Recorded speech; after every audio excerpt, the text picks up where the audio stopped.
வெண்பருத்தி நூலெடுத்து வாய் வெடிச்ச பூவெடுத்து நான் அணிஞ்சிட தொடுத்து வச்ச நடினமான மாலை இது.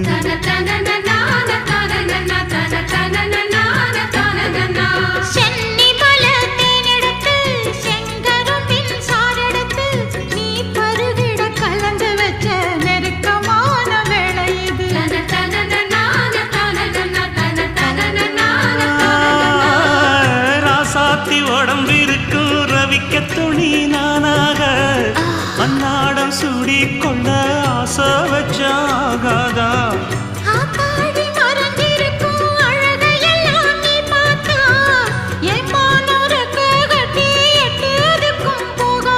அடிச்சி சக்கரையே எட்டி நீயும் நிக்கிறியே நான் ஏங்கி ஏங்கி பார்க்கிற போறாமி.